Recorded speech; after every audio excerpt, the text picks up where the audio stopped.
Hello everyone, welcome back to the Pikmin 3 commentary. In this part we're going to the first real area of the game. One thing I do like about this one compared to the other games in the series is that there's not really like a strict tutorial level, so to speak. Garden of Hope is the first area we fully explore, but the area we were in beforehand is a full-fledged level on its own merits and not just like two rooms like Pikmin 1. So you do go back and explore other areas of that section later in the game. It's like the third level, which I don't know. I find that cool. So yeah, so we go to Garden of Hope, which is surprisingly enough a completely new map design. Ooh, You mean it's not rotate? You mean it's not rotated 90 degrees and given a false I setting? know, right? Like, wow, what a concept! You want a new level for your new? Okay, I'll stop. This commentary won't just be me shitting on Pikmin 2 and saying how that game is bad, even though it is. What did I say that out loud? Nope. Okay. Pikmin 2 brought a lot of decent ideas to the table. It just didn't coalesce around a good idea. Pikmin 2, yeah, Pikmin 2 had interesting ideas. I think the problem was that it was split in multiple directions and didn't really know what it wanted to do. So what they ended up doing here is that the main game is the overworld kind of stuff, like Pikmin 1, which is what I think the series did best. And the idea of dungeons or like smaller areas where you're trying to collect all the stuff in that area was relegated to the mission mode, which I think makes it work much better. Because the problem with me with the dungeons in Pikmin 2, despite number one was that I thought many of them were badly designed, but number two is that there's no time management element when there's no time limit, and so you just did everything super methodically and made sure none of your Pikmin died, and it took forever and it was boring. I mean, I don't mind the idea of a dungeon crawl with Pikmin. It can work. It's just you need to tweak how it runs. Well, that's why I like it, the mission mode in this game. And in Pikmin 2's mission mode was also good. It was the best part of that game, easy.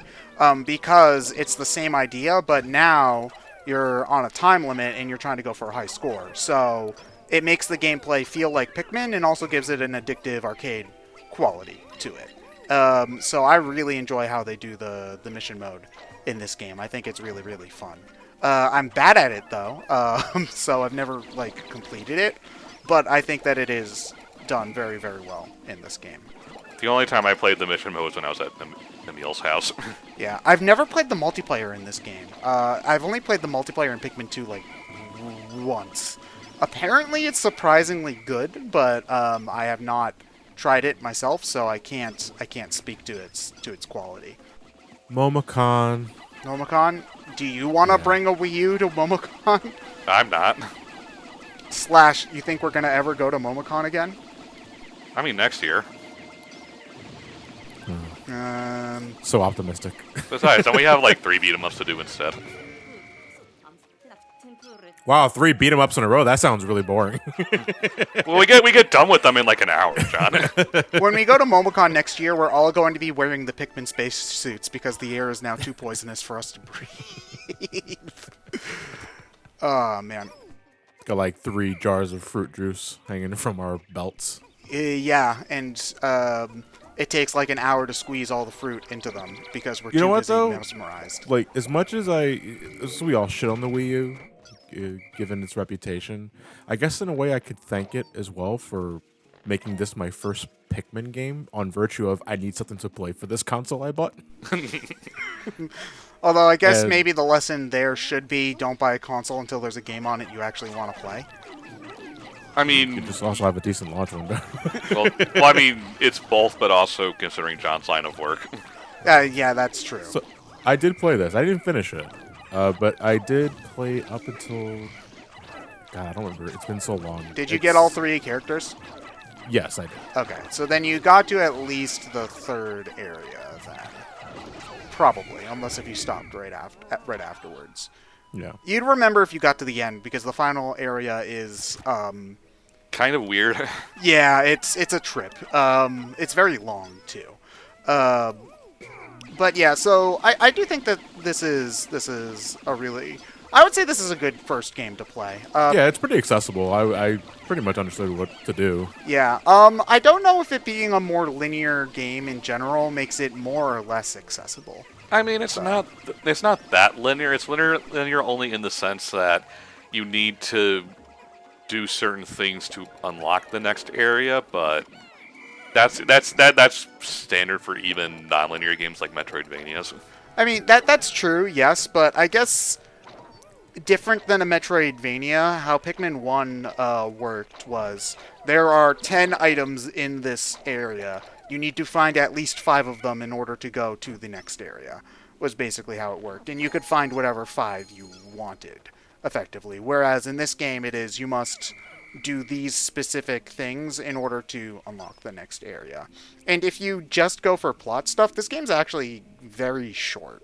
You don't really have to do that much exploring. The game does the time limit thing in an interesting way that I like, which we'll get to later, I suppose. But I think if you were just going for the plot, not even trying to speedrun, you could probably beat this game in less than 10 in-game days, I think. At least on a second playthrough. How convenient that she's laying in a bed of flower petals. Yeah. I mean... Brittany, Brittany's the best character in the game. Cause she's in terms of having the strongest personality, probably. On the other hand, her personality is being a huge bitch to everyone else. Yeah, but that's what makes her great. Because suddenly I feel like I'm playing Dead Space again. Don't ask me why. It's like I get making fun of Charlie because he's an idiot despite being the leader. It's like she kind of accosts Alpha a lot too, even though he's doing the best he can. Well, it's kind of cute in that she's like, "Oh, isn't that cute, Alf?" Kind of like she teases him. I always got the idea that it was friendly, because there's the one. There needs to be more of her being nice to him to make that work, though. I feel. Well, I feel like they generally have a couple good conversations where they're just talking to each other about stuff. Where it is, and I do think that some of the stuff that they talk about is genuinely charming, where Elf is like, "That's why they call me the fantastic engineer," or whatever, and then Brittany goes, "Nobody calls you that," and Elf's like, "Yeah, I know." Let me have my moment, jeez. Yeah. Yeah, not saying she can't be snarky to them, it's just I felt there needed to be a bit more... it's that Japanese sense of humor again, I guess. It's just one of those. Be a bit nicer at points to establish that they are friendly, and it's just them teasing each other instead of her just being kind of a snarky bitch. The Sakura problem. Yeah. I don't think it's like quite that bad, because Sakura is just kind of insufferable most of the time. Sakura gets okay during the second half, but then she routinely reverts back to just smacking Naruto all the time, because haha, comedy, anime slapstick, or something. It's the only thing she's capable of doing in the action anymore. It gets if anything, it gets a little bit more jarring during the second half of Naruto, because she keeps going back and forth between being a genuinely nice character and just being like straight up physically abusive if you take her actions at face value, which you're obviously not supposed to do because anime, but a lot of people do it anyway. So, to get back on topic for once in our lives. Hey, purple Pikmin were really overpowered. How do we nerf them? Yeah. Well, I think that they nerfed them, but also made purple Pikmin like interesting, because purple Pikmin didn't really do anything interesting.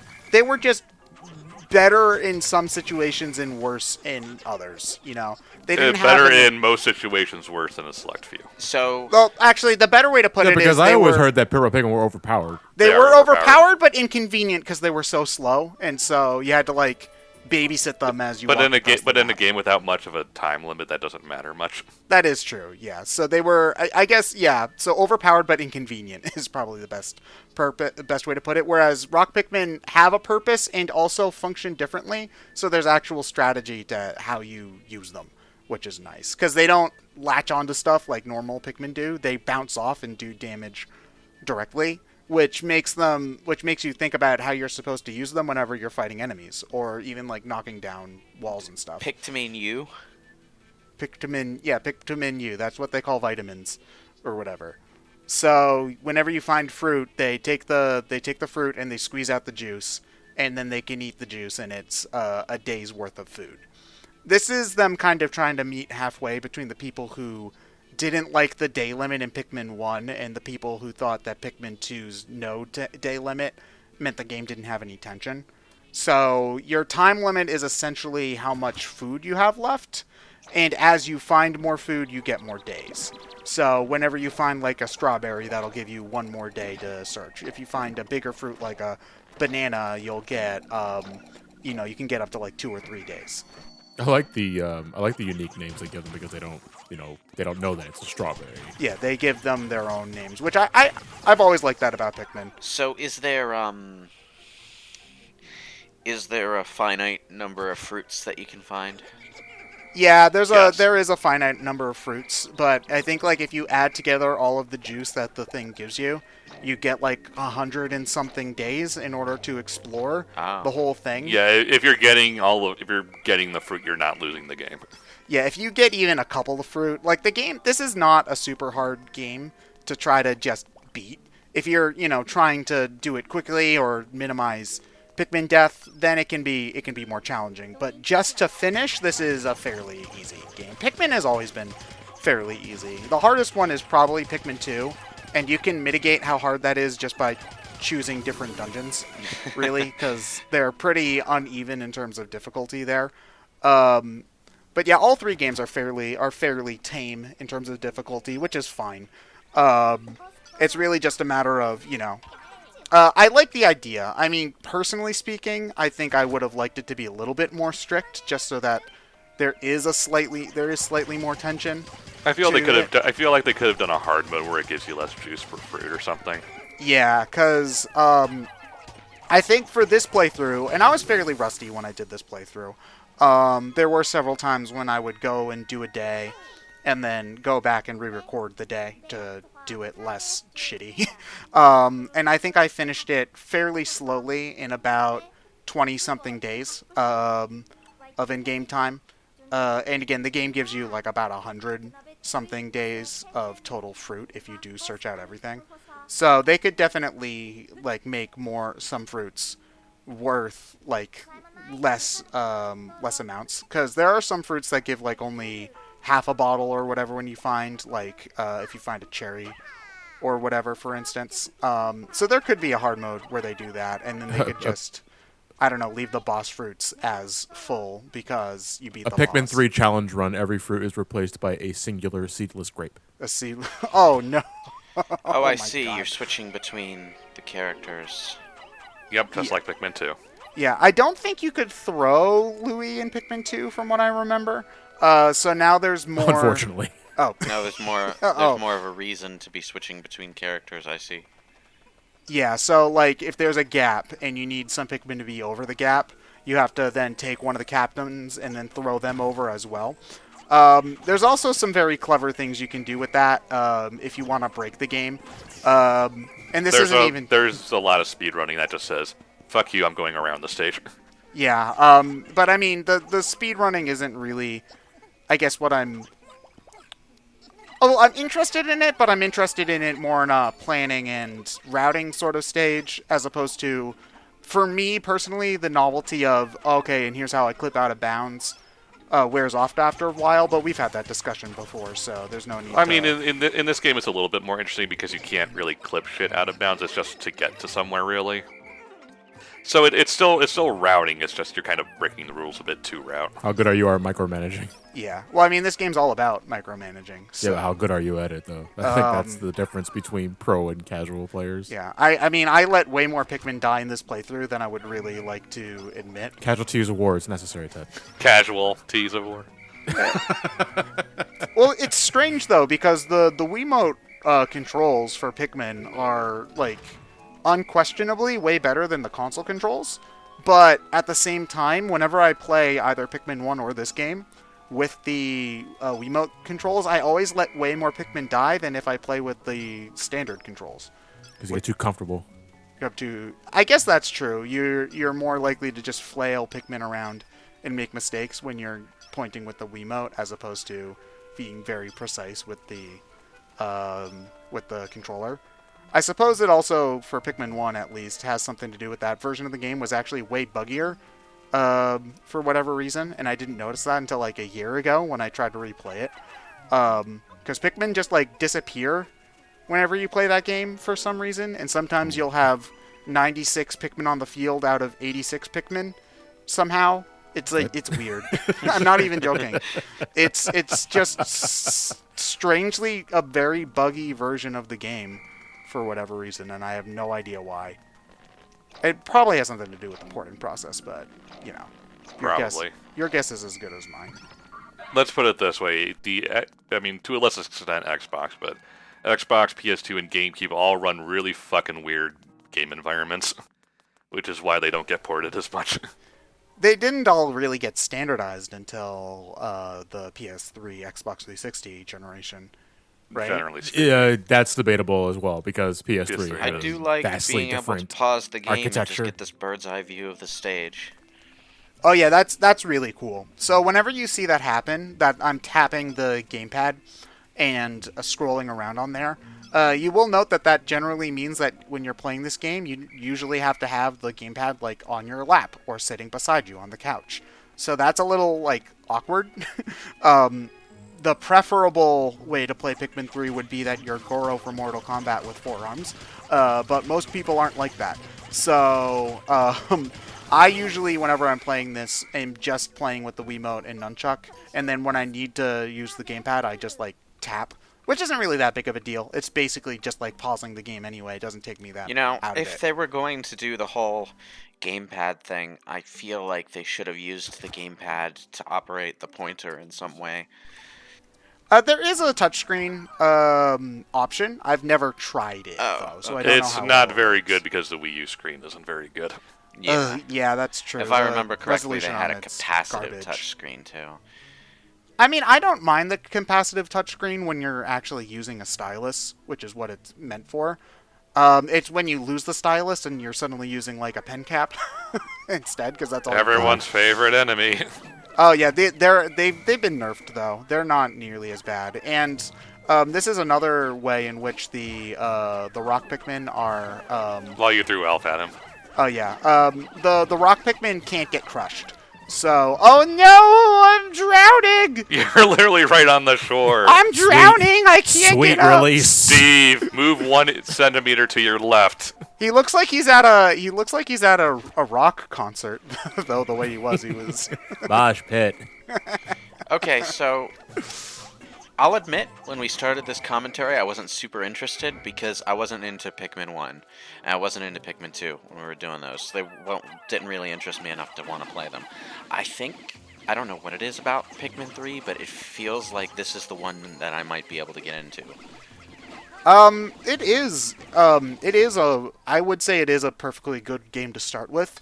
A fair warning, though, just download it off of the Wii U eShop, because last time I checked, the physical version is like $80 at the moment. Let me take a quick look onto Amazon. At least it's not Path of Radiance or something. I'm looking up right now, Wii U eShop Pikmin 3, $20. Oh wait, really? Oh yeah, it's $20 That's on the the eShop. eShop. Okay, it's actually gone back to something.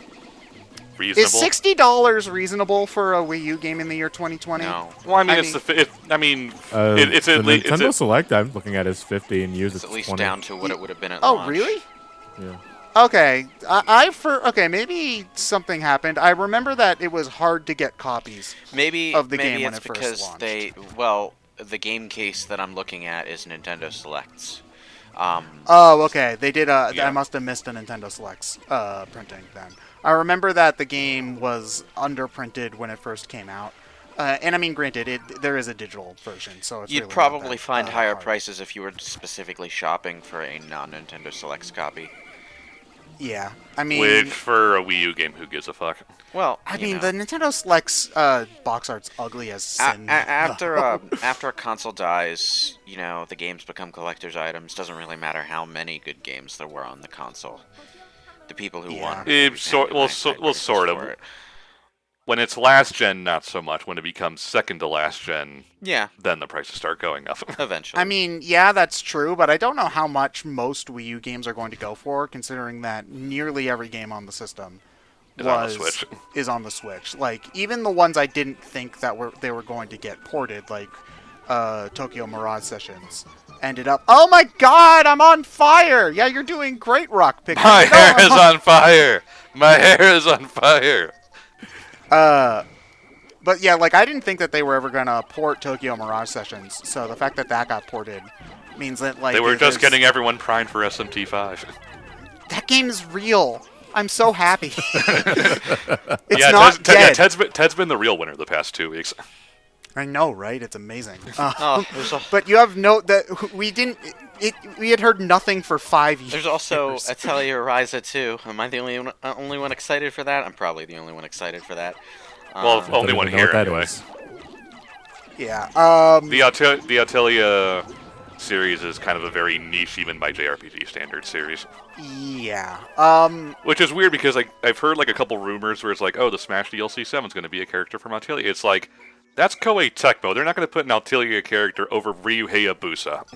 Yeah. No. It's like the people who say it's like.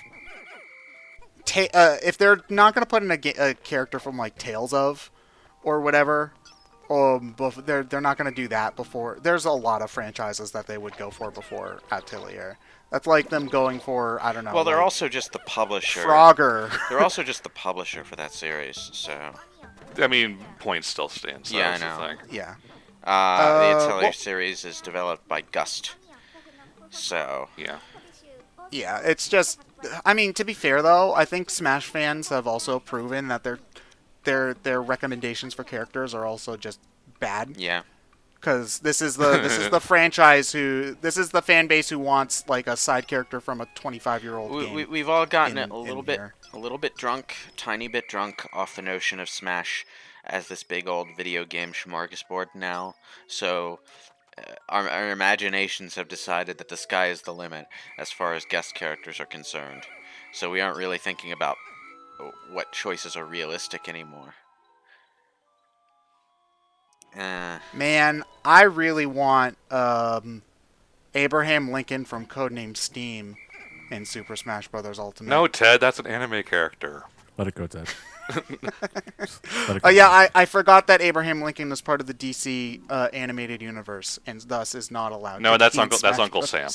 Uncle It was Sam. Dark Horse. No, Isn't he Abraham Vampire Lincoln. Slayer? Batman saves Abraham Lincoln from. Oh right, the Western episode. Yeah. Oh Christ! The one time they referenced Jonah Hex, even though I don't know why Jonah Hex keeps appearing in everything. Oh man. But anyway, yeah, the only Wii U games that haven't been ported that people care about are this, Xenoblade X. Which I don't see Xenoblade X happening, considering the Chronicles games are way more popular. I mean, I guess if they just wanted to have all three of them on one system. I can see suppose. it happening. I mean, Xenoblade Chronicles X is the only other game of the two that has the original game's sort of combat system going on. It's just not as story based though. And I guess 3D World, even though we're all kind of expecting it, and B, it's like it's one of the weakest Mario platformers. The only other game I can think of is Star Fox Zero, which would be a challenge to port, and we'll put it that way. Not to mention, I think Challenge in more ways than one. Yes, yeah, let's put it. Anyway, it's time for what is objectively the best part of this game, and it's watching the fruit get squished into fruit juice, which tanks the Wii U's frame rate for some reason. Like, this game runs pretty smoothly most of the time, except for this fruit squishing part, which is strange, but whatever. But anyway, yeah, look at that fruit, those fruit models, those way too detailed fruit models. Somebody spent several days working on that. Haha. I think it's the particle effect of the juice going into the jar that tanks the frame rate. Yeah, but like I don't get. It's just one of those. Why is it so intensive though? Yeah. Why would you make it so intensive when you know this is what's going to happen to it? I mean, I guess it doesn't matter because like. I mean, I guess not, but it's like It's just juice going into a cup. It's just one of those really baffling decisions. It's like you spend way too much effort on this. Yeah, but the fruit's so pretty though. I mean, they put the same amount of detail into the Pikmin 2 stuff that you could find like the bottle caps and the playing cards and the other random knickknacks. So they decided, okay, we're really, really freaking hungry when we made this game. They starved Nintendo staff in order to make them make It's the kinda most like- delicious fruit models. It's kind of like when on you the play planet. Final Fantasy 15 and you go to camp for the day and you have Ignis cook you something and you realize they have like the most realistic French fry physics ever. Ignis, I've discovered $60 well I've discovered a spent. new recipe. He just squishes fruit into a cup. You would. Ignis, I could have done that. Galaxy Brain, the Galaxy Brain meme. It's like caveman brain, make jiggle physics for Dead or Alive. Galaxy Brain, make jiggle physics for Jello in Final Fantasy 15. All right, we'll see all of you in the next episode of Pikmin 3. Have a good night. Or morning, if you're watching then. Whatever.